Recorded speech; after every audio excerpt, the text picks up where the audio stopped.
and delegation of authority. Board approval of key purchasing policies is essential, as these policies should set out the board's expectations for the operations of the organization. Inappropriately designed and approved procurement policies and delegations of authority may present financial, legal, and reputational risks to the organization. In Chapter 21 of our 2020 report, Volume 1, we report the college's board reviewed and approved college's key purchasing policies, including policy amendments. Therefore, the college implemented this recommendation. Recommendation 6 on page 152. We recommend Northlands College maintain appropriate documentation of its tender communications with suppliers. While the college appropriately selected the suppliers for tenders, it did not consistently maintain appropriate documentation of communications with suppliers during the tender process. For the 5 tenders we tested, we found the college did not maintain documentation supporting communication of a tender to suppliers for 1 purchase. For 2 purchases, we found the college did not maintain documentation surrounding tender award communication or comply with external trade agreements regarding posting of contract award notice on SAS tenders. If the college does not maintain appropriate documentation of its communications with suppliers, it can be difficult for the college to demonstrate that its purchasing process is fair and transparent and may be in violation of external trade agreements.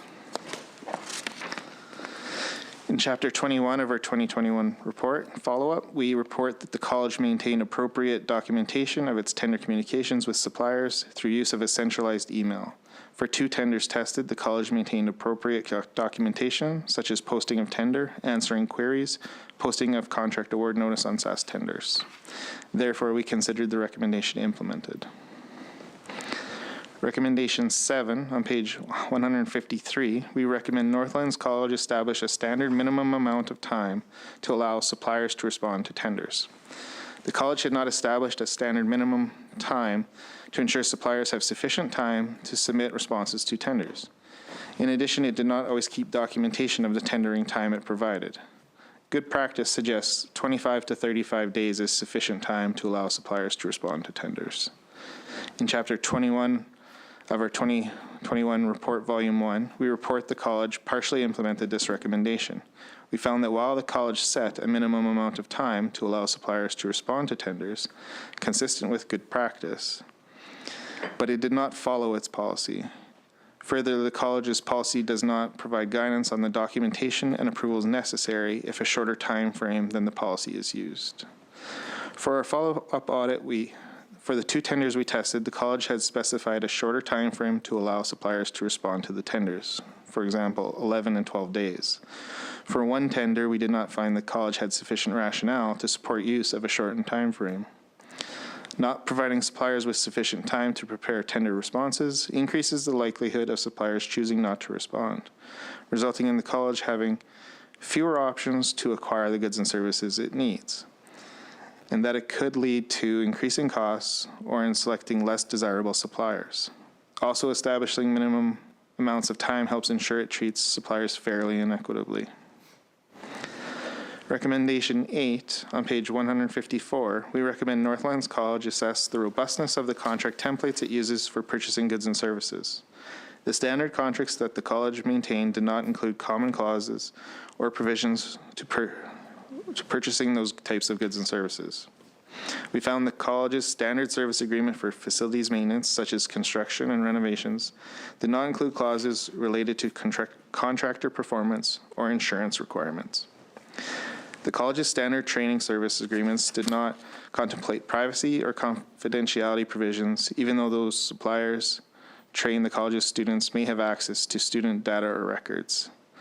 Further, the college's standard purchase order did not contain terms and conditions pertaining to delivery, liability, or authorization of changes to terms and conditions. In Chapter 21 of our 2021 report, our follow-up, we report the college partially implemented this recommendation. We found the college appropriately updated its training services agreement. However, it did not update its standard service contract to contain clauses related to amendments or performance. Clauses related to performance are important to ensure the standard of work is completed as expected. Not having robust contract templates increases legal or financial risks where signed contracts do not sufficiently address relevant contract terms. On page 154 is also our 9th recommendation. We recommend Northlands College maintain complete documentation of contracts with suppliers and finalize them before receiving the related goods and services. For 9 of the 28 purchases we tested and found, 4 purchases where the college signed the contract after the work or program started instead of beforehand as good practice expects. 2 purchases where the college did not maintain a complete contract documentation. For example, the contract was not signed by both parties. And 3 purchases where the college could not locate the contracts. If suppliers provide goods or services to the college before finalizing a contract, suppliers may not fully understand their responsibilities to the college, potentially resulting in suppliers not meeting the college's needs. And not maintaining complete documentation of signed contracts makes it difficult to hold suppliers accountable for providing goods and services when performance issues arise. In Chapter 21 of our 2020 report, Volume 1, the follow-up, we note the college partially implemented this recommendation. While we found the college improved some of its processes to essentially maintain contracts, the college did not always ensure contracts were signed before the related work or program was started. We also found several instances where the college did not authorize the purchase order or contract in accordance with its delegation of authority. The 10th recommendation is on page 156. We recommend Northlands College document its due diligence procedures carried out to validate suppliers before entering them into its financial system, and keep the supplier listing in its financial system up to date. We found the college informally confirms the validity of suppliers prior to making a purchase. The college does not document steps taken or the results. The college's purchasing policies or guidance does not require it to do so. For each of the 24 new suppliers in the college's financial system we tested, the college could not show us that it had confirmed validity of the supplier. We assessed the validity, for example, through internet searches, and found each of them were valid. Not carrying out sufficient due diligence procedures to confirm the validity of suppliers before entering them into the financial system increases the risk of making fraudulent payments to fictitious suppliers. This has been a common phishing attack method. In November 2018, the college's financial system maintained details on about 4,700 different suppliers. We found that the college had not made any payments within the last 2 years to almost 70% of the suppliers in its financial system. Periodic maintenance of suppliers included in the financial system can reduce the risk of duplicate or fraudulent payments and help monitor the existence of fictitious suppliers. In our 2021 report follow-up, we report the college has partially implemented this recommendation. The college did not document due diligence procedures to validate suppliers before entering them into the financial system. The college has started to review their supplier listing and remove suppliers that are no longer relevant. As of February 2021, we found the college updated their financial system to include active suppliers, only those paid in the last 9 years, and the college told us it has plans to continue to remove vendors that it has not paid in the past 6 years or more. Our 11th recommendation and last recommendation is on page 157. We recommend Northlands College separate incompatible purchasing duties. Example, initiating purchases, receiving goods and services, approving invoices for payment, adding suppliers to the financial system, and closely monitor transactions where it is not feasible to do so. We found the college did not require different individuals to initiate purchases, receive goods and services, and approve invoices for payment. In addition, we found the college, through its assignment of IT user access, has given one individual the ability to approve invoices for payment, enter payments in the financial system, and add suppliers to the college's financial system. These purchasing duties are incompatible, and separating them between different individuals prevents fraud and limits the risk of errors going undetected. For almost 20% of payments we tested, we found the college did not appropriately separate purchasing duties. That is, the same person received the good or service and approved the invoice for payment, or the same person initiated the purchase and approved the payment, but no one documented the receipt of the goods or service. Small organizations that cannot always separate incompatible purchasing duties use additional review processes to monitor those transactions. The college does not take additional steps to identify or monitor transactions when the same individual carries out more than one of these duties in an individual purchase.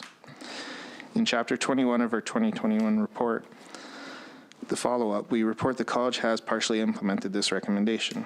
The college updated its procurement policy with provisions to segregate the purchase and receipt of goods and services from payment and approval. In addition, through the assignment of IT user access, the college has segregated the ability to add new suppliers to its financial system from payment approval. However, we tested 33 purchases and found the college did not always leave evidence of support that it appropriately segregated purchasing duties. We found 12% of purchases where the college did not appropriately segregate receipt of goods or services from payment approval. We also found 8 purchases where the college did not approve payment in accordance with the delegation of signing authority. Segregating incompatible purchasing duties between different individuals decreases the risk of fraud and not detecting errors. I'll pause now for the committee's consideration. Thanks so much for the report and the recommendations. I'll turn it over to Ms. McDougall for a brief presentation, brief response, and then we'll open it up for questions. Thank you very much. I would just like to point out a few of the details in here. This is something that we are taking quite seriously within the college. I realize we are still, or quite a few are at a partially implemented, but I want you guys to know that we are continuing to work on this. We've had a lot of staff turnover in the last couple of years. We're on our 3rd VP of Finance. We're soon going to have our 2nd CEO. And so having that consistency is hard to get through to passing on what the expectations are. We have a new purchaser now who looks after our purchasing department, and policy is implemented that all of our purchases have to go through that purchasing department. So that will hopefully streamline some of the concerns that we've had with tenders and over-limit expenses, things like that. I know our templates, when you're talking about our contracts, we did send our contracts to legal, and when it came back and we rolled it out to staff, our staff went, they don't understand this, we don't know what's going on. So we actually are going to take it back to legal because I need our staff to be able to work with those contracts so we can meet the requirements that you guys are recommending. Like I mentioned, we've had a large amount of employee turnover. Also was saying that too, we have a lot of long-term staff who are unwilling to accept change because some of these changes make their job a little bit harder, right? They have to do like those couple extra steps. Now that's not an excuse. That is a fact that they need to change with the process. They need to follow policy. So I know for myself, when I'm able to return to my regular VP role, this is something I can work closely with my management team to ensure we are meeting our policies. That's why we have them in place. One of the other things that we were talking about here was signing. And so when Michelle and I were meeting about this, Michelle's our VP of Finance, when we were meeting a couple of weeks ago going over this document, we are looking at do we implement a dual signing operation so there is that second signature, and how can we do that in a timely fashion so payment isn't made before goods are received. And so this is definitely something we are taking to heart and taking into consideration. Thank you. Okay, I'll open it up for 2 committee members for questions. Ms. Young? Thank you, Mr. Chair, and thank you, Ms. McDougall, for being here. I do have a few questions. I'll try my best to kind of go through them sequentially based on the recommendation, but I do know some of the numbers don't line up between the initial audit and then the follow-up. So I will try my best to be clear and consistent about which one I'm asking about, but please bear with me. I guess to start, my first question would be about the first recommendation in Chapter 9, the recommendation that Northlands College update its purchasing requirements so that they align with applicable external trade agreements. It's noted in the planned actions for implementation that there's a process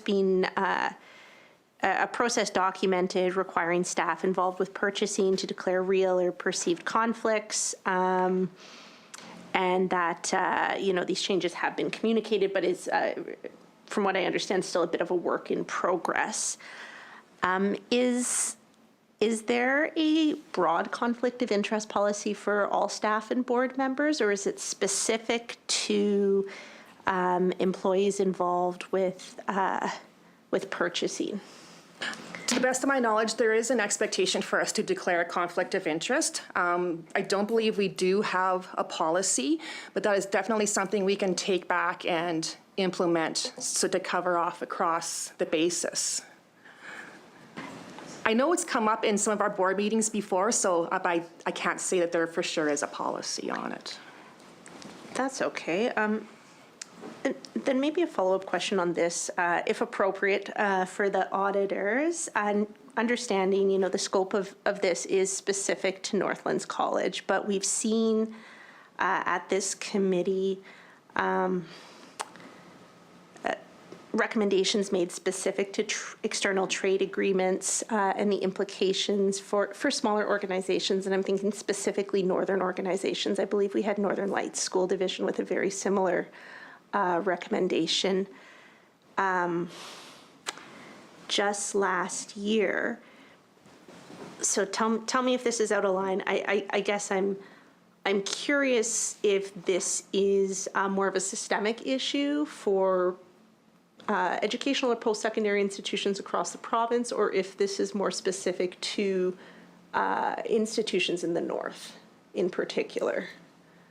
So again, our work is only focused on certain specific, colleges, institutions when we do it. So I can't sort of generalize and say whether or not the findings we would find here would find.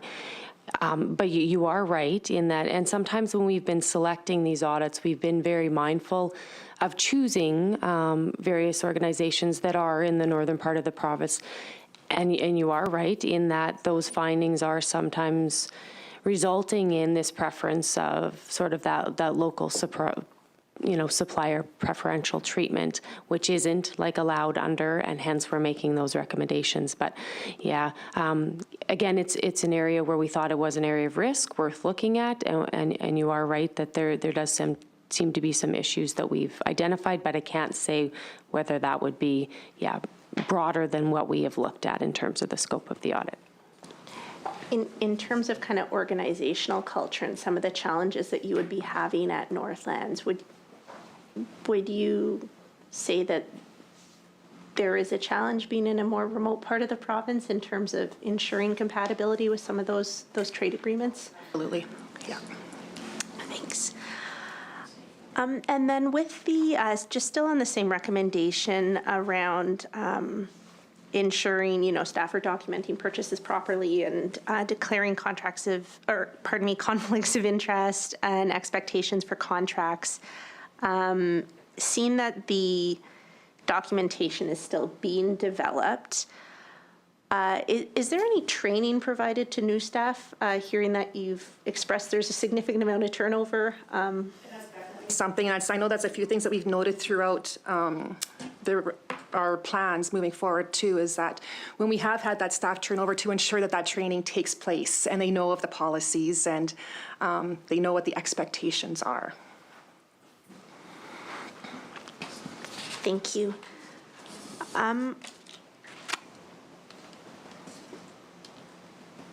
Perhaps one really basic question. It notes winter 2023 as a timeline for implementation. Does that mean like January 2023 or December 2023? It was based on, we understand we're due for another audit coming up in 23, and Michelle's doesn't know if it's going to be in the winter or the spring, so that hasn't been released to us yet. Thank you. And that would be, winter or spring? This forthcoming 2023, obviously. Okay. On the, just being mindful of time, on the recommendation, I think it's 10 in Chapter 9 and maybe 8 in Chapter 21, specific to the contract templates being used for purchasing. You said templates were reviewed by legal counsel, and brought back, and they weren't necessarily compatible with staff. And then I believe the planned action goes on to speak to updated templates being temporarily put in place. Is the temporary nature? So we reverted back to our contracts that we were working that you guys recommended that we take to legal. So we'll take them back to legal to have them reviewed again.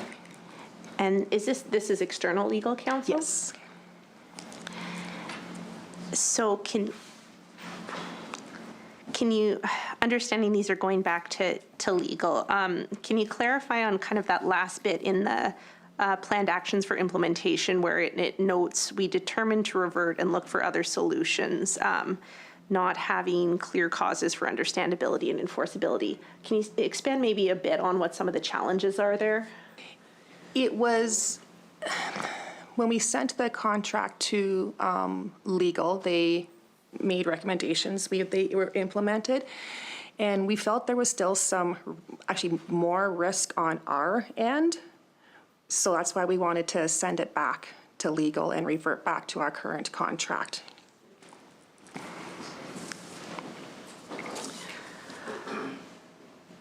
And then reading the recommendations, as well as some of the planned actions, it seems that a significant amount of the organizational challenge is due to both kind of what you've articulated as a bit of an entrenched organizational culture with some of the longer term employees, but as well as significant challenges with staff turnover, and I believe a few actions speak to hiring challenges. Could you expand on those for the committee?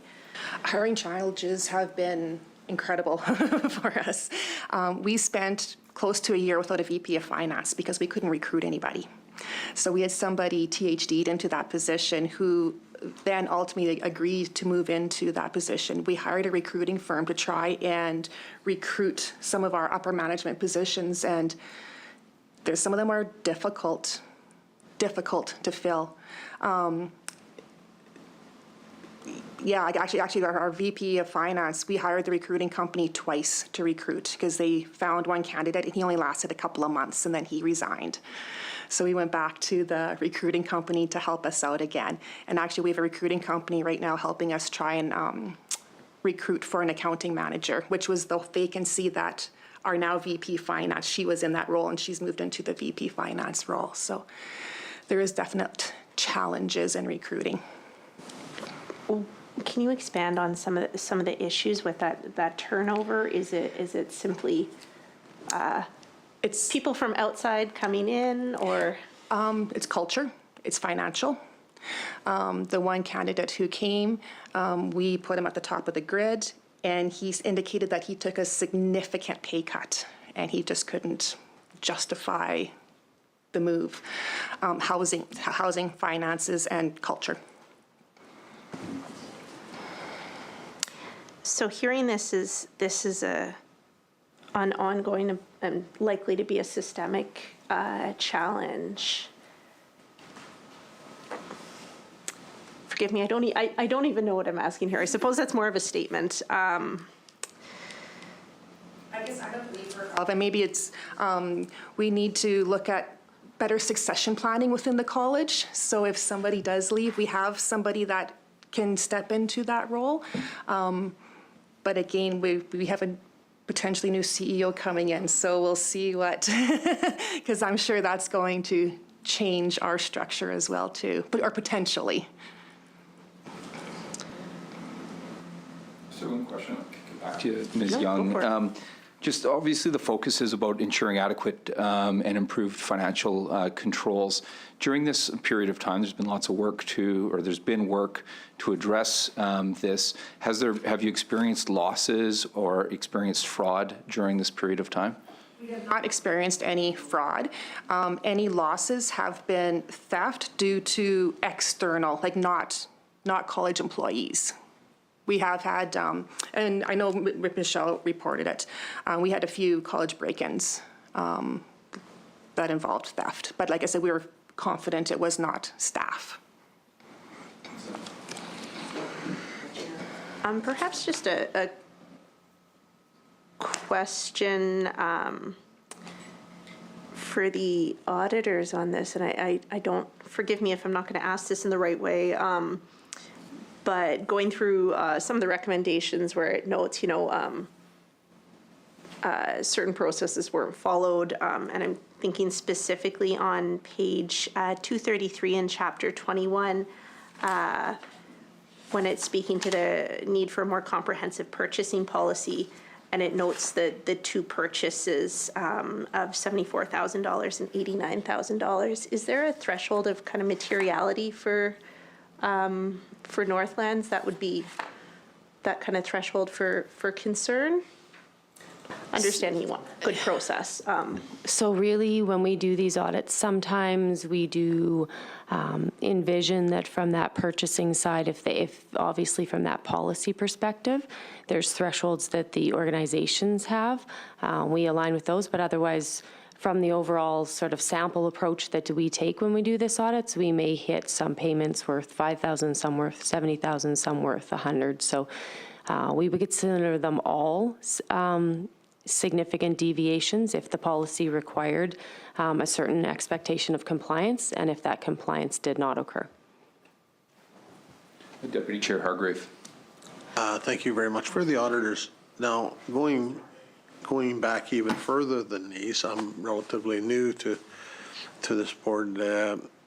Was the same problems in previous audits to these last two? Was it the same thing? I mean, the other member said it was systemic problems. Does it go back further, like the 2015 to 2010? How far back does this go? This is the first time we did like the deep dive. So it's almost like during the course of our annual integrated audit, we're always making sure like our, payments properly approved and supported. When we do these procurement audits, we're diving into specifically, is the organization doing what is required to prove that people involved in the purchasing aren't potentially in a conflict of interest, that at the end of the day, we are justifying why am I using a sole source? Because if I could have obviously got purchases from a combination of 3 vendors and got various quotes, did I get the best price if I just solely went with that one vendor? So this was a specific performance audit where we did the deep dive. We've now done the follow-up. As Trevor indicated, there was only 2 out of the 11 recommendations implemented. As the agency, the colleges indicated, that they're taking this very seriously in that I hope the next time we go, and to some degree we'll probably come once they believe they're in a better place to have implemented. So to some degree we kind of say that 2.5 years, but if they anticipate a lot of things happening by summer 23, I won't go until kind of fall 23. And then I'll be saying, okay, have you really at the end of the day addressed these further 9? So you are correct in that they're still not meeting the mark. There's a lot of policies. It's really about getting those expectations, I think, written down, staff understanding what those expectations are and adhering to them. And then what we do is baseline the extent to which you're not complying, how big a deal is it, how significant? Because there is always human error in so many of these processes. So if I come back and you often look at 30 items. If one's off the mark, it's like, how big a deal is that? Or have we really got a culture where everybody now understands the importance of trying to get, using public money, getting that best value when they are making those purchases? And for, thank you very much. Have we gone to other colleges? And like a lot of these processes are I think, are pretty standard in business as far as following these processes.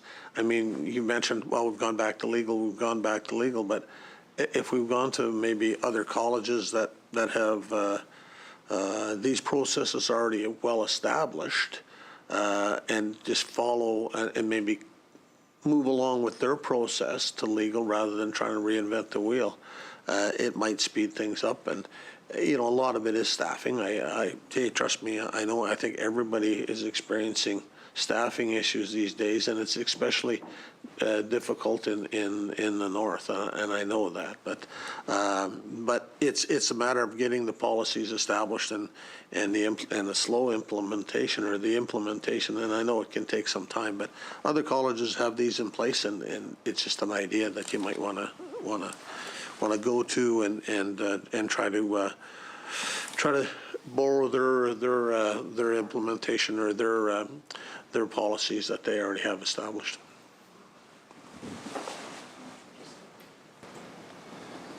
Ms. Young? Thank you. Perhaps one last question for me. Recognizing, the main focus of these chapters is on procurement. I'm curious if you can offer comment on any differentiation of kind of responsibilities or strategic planning between the board and management, and how some of these challenges are being prioritized, and if this is perhaps more or exclusively a concern for management, or if this is also being reflected in the work of the board. In my opinion, I think it's just more of a management and working with our staff to ensure the board is supportive of our policies, and we need to do a better job of implementing them. Thank you. Not seeing any, Mr. Nerline? Thank you. Is the board fully engaged in reviewing this audit process and these audit recommendations?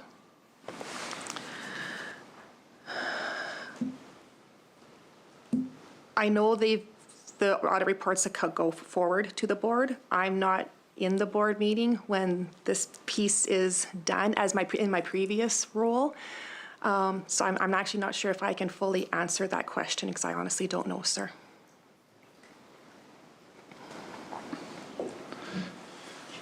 Obviously, this is a really important report. It's important to, ensure compliance with the improved and adequate financial controls that have been laid out. And you've identified to us, though, as well, some real challenges today in retaining some of the folks that you need as part of the leadership team. And we got a few folks watching today, but Northlands College and what it means to the north and to the province is huge. So it's obviously very important to comply with these, the financial controls that are required, but also what a tremendous opportunity for somebody that, cares about the North, sees the beauty in it, enjoys the outdoors to go and serve. So it would certainly take the moment to urge folks in there that have the capacity to, aid the organization and help, deliver on the aims to consider Northlands as well.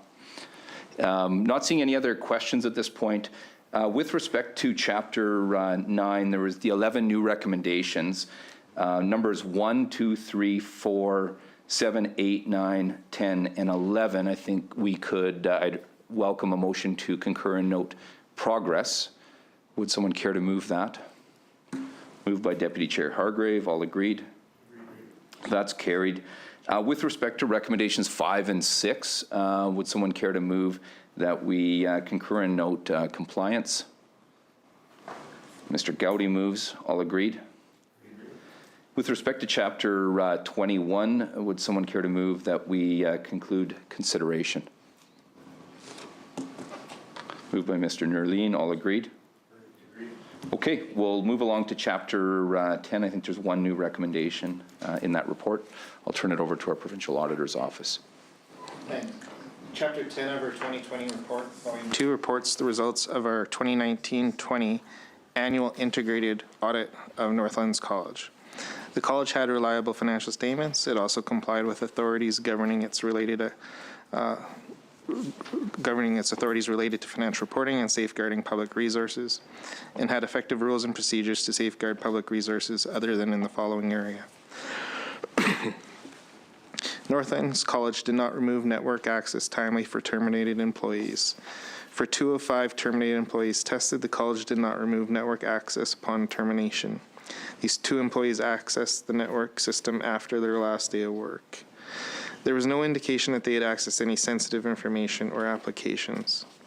On page 68, we recommend Northlands College follow its established procedures for removing unneeded user access to its computer systems and data. Removing unneeded user access promptly decreases the risk of unauthorized access to its IT systems and data, including confidential information and of inappropriate modifications to IT systems and data. As noted in Chapter 14 of our 2021 report, Volume 2, Summary of Implemented Recommendations, during the 2021 fiscal year, the appointed auditor found Northlands College updated its processes and removed unneeded access promptly. I will pause now for the committee's consideration. Thanks. Thank you very much for the presentation there. I'll turn it over to Ms. McDougall, and then we'll open it up. Thank you very much. I can say that we actually have implemented this now as of the end of June 2021. Again, it was a situation where we had staff turnover. We had an HR manager leaving and another HR manager coming on, and it slipped through the cracks. So again, now that there's some consistency there, some training there, it's one of those that our IT has a system now that when an employee leaves, passwords are changed, the accounts are suspended, and we don't feel like this is a concern anymore, but that's not my call. Good report. Thanks for the action on this front. Any questions? Not seeing any. I guess I would seek a motion to concur and note compliance. Mr. Harrison moves. All agreed. That's carried. Ms. McDougall, you're done with us, but thanks so much for being with us here today and for your work. Thank you to all those involved in the very important work of Northlands College. It is invaluable, and thanks for the commitment to ensure compliance with the financial controls moving forward. Thank you.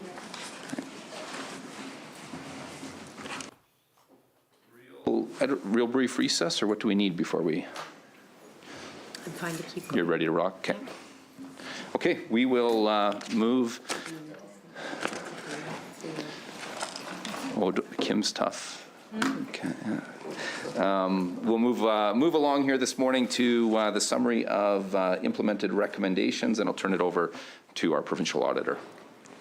So I'll quickly just highlight what these basically 5 chapters do show you. So really what it is as part of our annual integrated audits, in the event that there has been recommendations we have made previously and they have been addressed, we do just basically summarize any of those recommendations, what agency they were at, what was the recommendations, what has the actions that have been taken. So what you see in all of these chapters before you, as part of those annual integrated audits, there was recommendations. All of them have now been addressed. And we would be happy to take any questions you have about the specific items, but otherwise it does describe in terms of the progress that was made and why we think it's done and off the books. You consider them done and dusted? Correct. All right. Yes. Good. Thanks for detailing this. I think it's worthy for anyone watching this to just know how robust the follow-up is, because of course you're in there doing the audit, and then you're making recommendations. This committee comes to this committee. We have the folks come before us, and then there's a full follow-up as well. So it's not just taking the words at face value, not suggesting we shouldn't that come to this table, but there's the actual verification that you go through, and thanks for this. Any questions for the auditor with respect to these chapters? Ms. Young. Thank you. I just have a couple quick questions for clarification, and I think perhaps, and sorry, Mr. Chair, we're doing all of the implemented recommendation chapters together at once, correct? That's right. Okay, great. Thank you. In Chapter 18, under the recommendations made to the Ministry of Finance, and noting footnote B, where it comments that in the 1819 review of the ministry's estimation models, it was considering determined each of these models more reliably estimated annual resource surcharge revenue than the cash installment method the ministry was using at the time, and that In the 2019 report, it was reported that the quarterly estimation aspect of the recommendation was no longer relevant. Could you expand on that for the committee? Just The details of that one, Chris? I wasn't on the Ministry of Finance, so I'm looking, sometimes things become no longer relevant, and is it because of the type, but do you know the detail? Okay. It was a very good question, so we could circle back and have the details for you. I imagine I have somebody watching right now who's rounding up the answer. So we could bring that back to the committee this afternoon if you wanted. Okay. Yeah, wonderful. My apologies. No, it Yeah. just feels somewhat topical Yeah. this year, so I was curious. Then I had one more clarification question in the same chapter, but under government relations, where it notes that there are significant events that may impact key estimates. And I'm just curious what an example of significant events may be.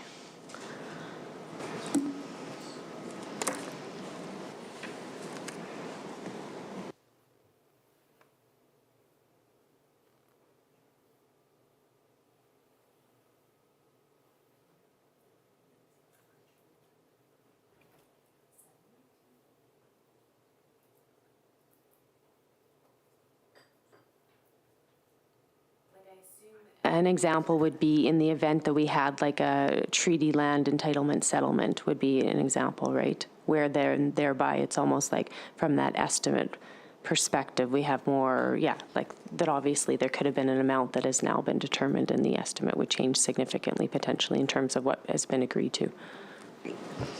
And then last question, sorry, on this chapter, for the teacher's dental plan, it notes in the last paragraph that for the first time, management prepared complete and accurate annual financial statements for the years ending in December 31, 2018 and 19. Perhaps reading between the lines, does that mean that prior to 18-19 there had never been complete or accurate? They basically were not preparing and now they are and they continue to do so. Awesome, Yes. thank you.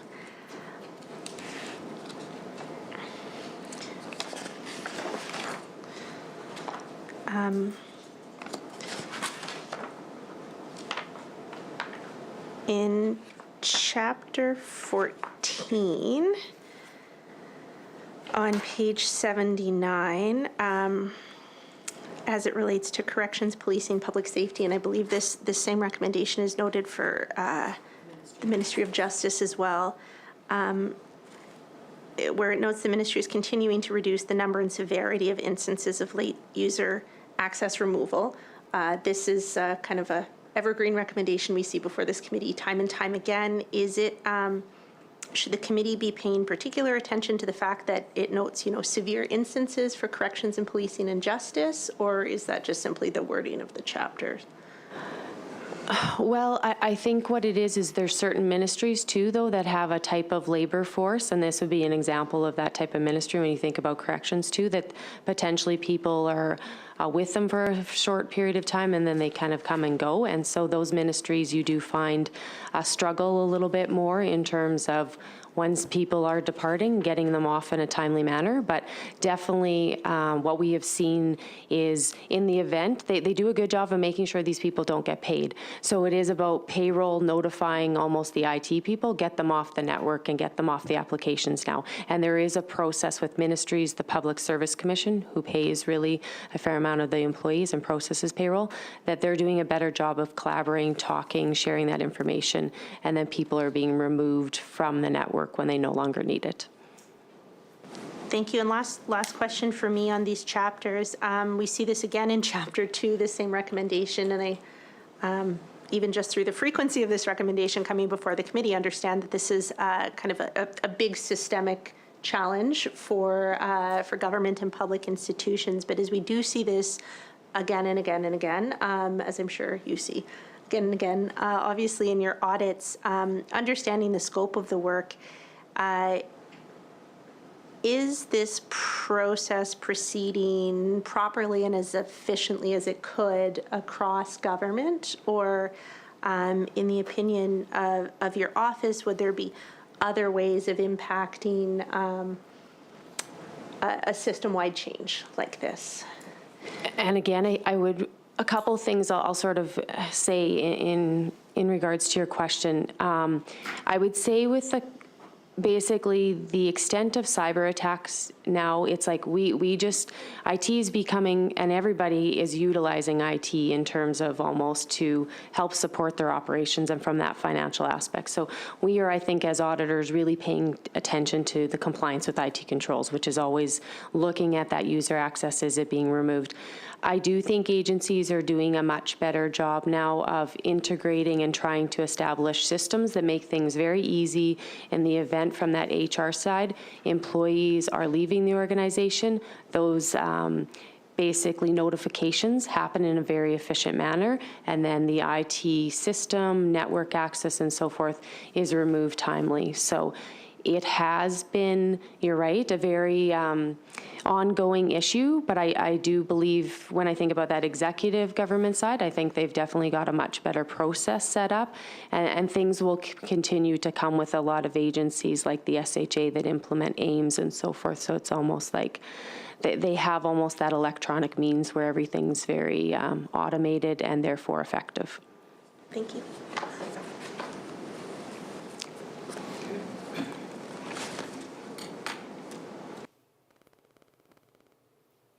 Seeing any further questions?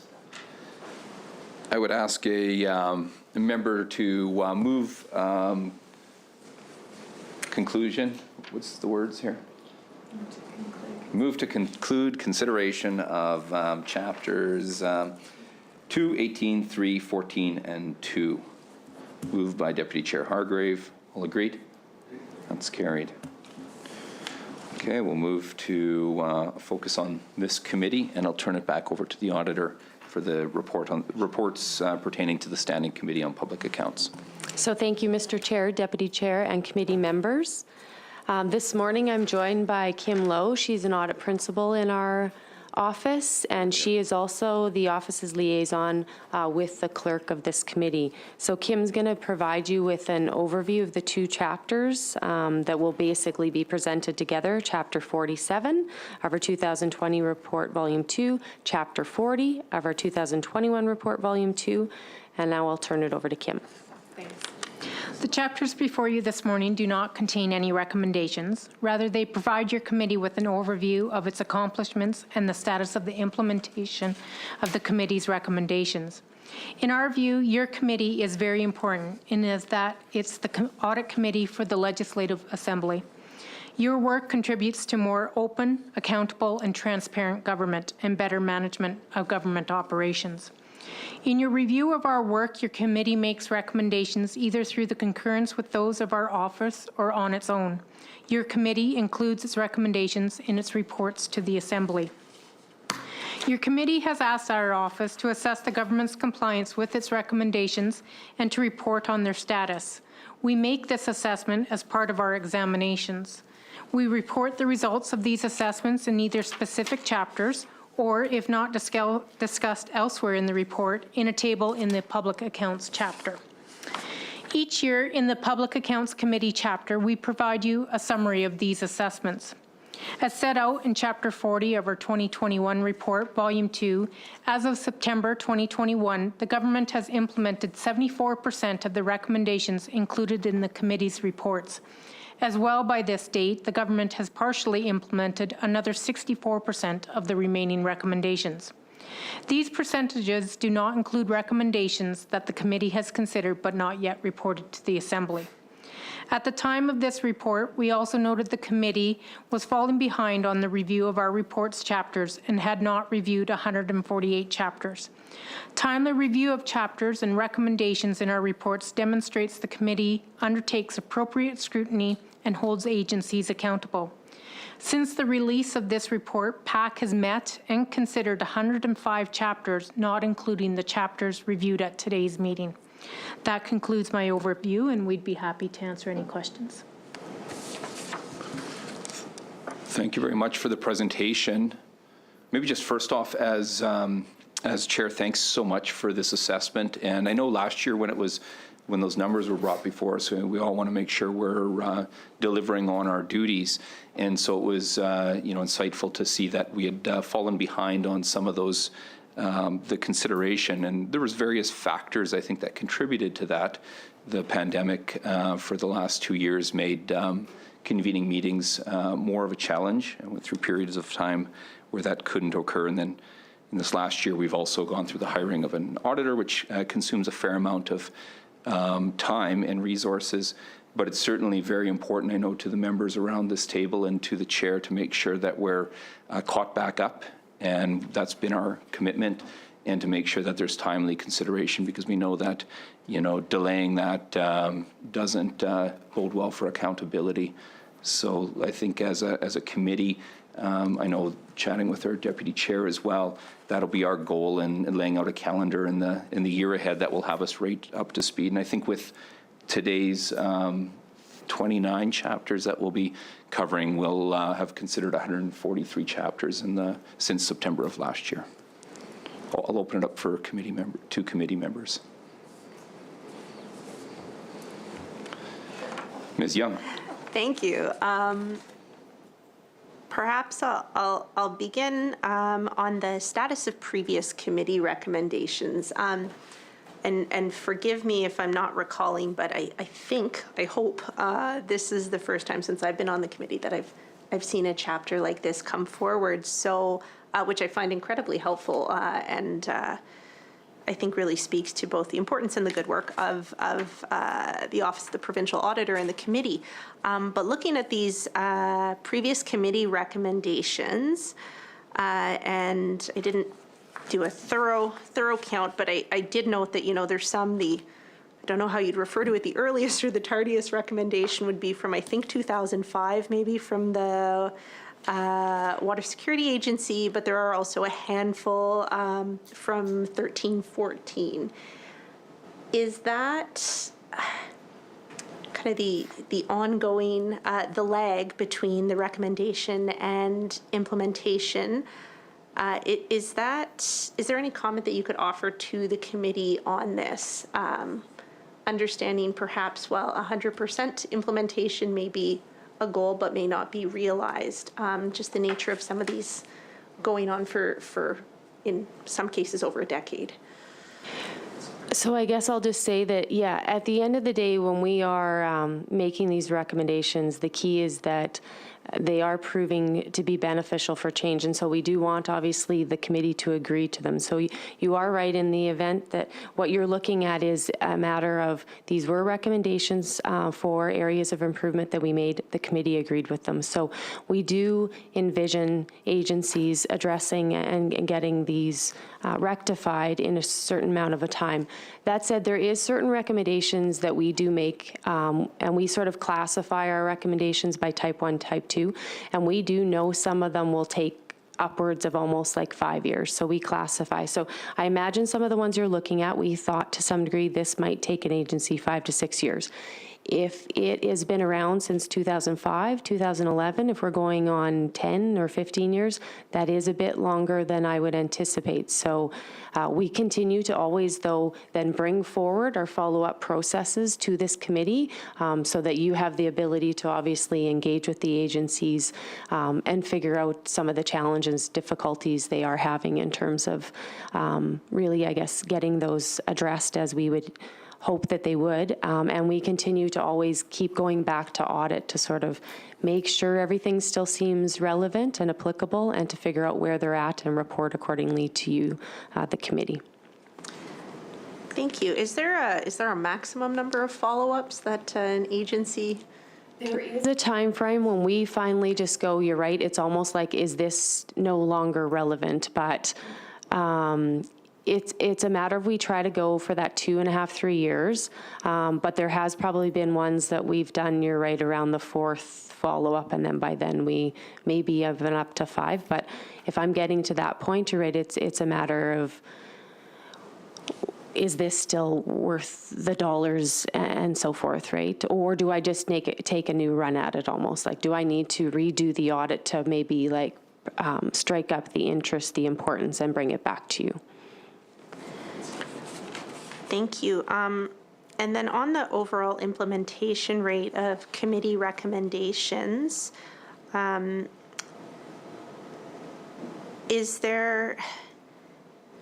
this fairly consistent? Is there a trend in any one direction or anything you'd? You will see that it's gone down slightly. And so again, that said, I would say overall, we have two of our key measures is whether or not the committee agrees with our recommendations and whether these agencies are implementing them. Saskatchewan, I would say overall, and in terms of what we report out through this report, as well as obviously our own annual report, is government agencies do take our recommendations very seriously, and we have a pretty good implementation rate compared to other provinces.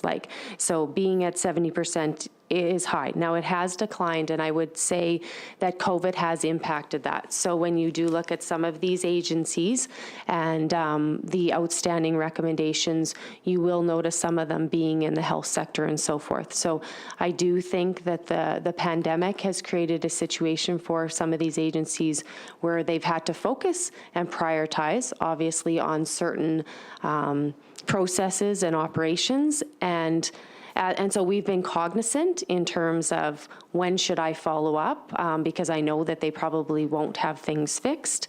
But I do hope that as we sort of come out of the pandemic now, they sort of refocus and get back to addressing them. I would say also agencies that almost have a function whereby there is maybe an internal audit shop or quality assurance, that they track our recommendations and they continually bring that to management or their board and say, how are you doing? Let's not forget these. What are you doing? Let's put a plan in place to address. They seem to do better at fixing what we would hope in terms of process improvements quicker.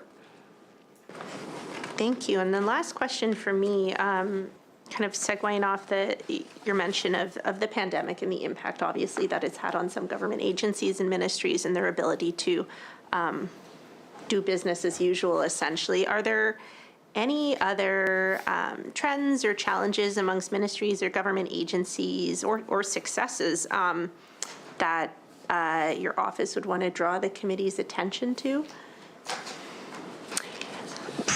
I think I would just reiterate that those agencies that do a good job of almost like tracking, and I think what we try to do a better job of now is with our annual audit plan that we bring for even the integrated, we're almost like appending a list of here is what we plan to do in this year in terms of that work. Here is outstanding recommendations when it came to the performance work we did. We're trying to, obviously the status updates that come to this committee are very key, and we're trying to do a good job of continuing to liaison with them to figure out how are you doing, how are you progressing, when should we do that follow-up work, but keeping it in front of those charged with governance, like the board members are made aware, the deputy ministers, by keeping that list sort of open and in front of them, and hopefully then they have a mechanism where, again, from that management side, they're trying to devise plans to address and get things implemented. Thank you. Any further questions or comments from committee members? Mr. Nerline. What's the form and format of your follow-ups with ministries and agencies, and what's the timing on that? Yeah, so our follow-up work is audit assurance level of work, basically. So the scope of our work is smaller than the original performance audit. When we go back, we are only taking the recommendations we've made, and then we are ascertaining whether or not they have addressed the implementation. That does require us to potentially really confirm that whatever the recommendation is, it is now operating effectively. So whatever that process improvement we anticipated, do they now have it almost properly designed and implemented? So have they formulated a policy if they didn't have one? And then are they following it? And so we do, our audit, and ultimately we do send out audit plans, but like I said, we're often conversing now, I would say, carefully with the agencies in terms of timing. I don't think it's worthwhile and good use of public money if I talk it to an agency in January and they tell me they're going to implement something in June, and I say, well, I'm going to come in March. I say, well, I may as well wait till June. I'm going to come in September, and then we'll publicly report out for all the public, and obviously we bring it forward to this committee, and we'll let you know as at December that year then, how did they do? So they're letting us know, they provide us with the information, an audit is done. We vet our report with them, and then we release, obviously, to management and then publicly as well. Further questions, comments? I think we would just want to say thank you very much for being such a strong resource to this committee and for the robust follow-up processes. Certainly, we recognize that we've got an important role within this to ensure timely consideration of reports and to support that implementation of those recommendations. I think based on what I've heard the last year from folks that have been coming before us, those that have been audited, that I think it's appropriate to suggest that the pandemic has been a factor around what we see as just a modest decrease in implementation when you're looking at resources that are limited and need to be focused in certain ways. So I hope and anticipate that that number will come back up. And certainly as a committee, I know we'll want to do our part to make sure we're supporting that work. So, but just importantly, thank you very much to your office for your support of this committee. Not seeing any other questions at this time, I would welcome a motion to conclude consideration of chapters 47 and 40. Moved by Mr. Harrison. All agreed? That's carried. All right, we will recess here, and we'll be back at 1 o'clock with the Public Service Commission.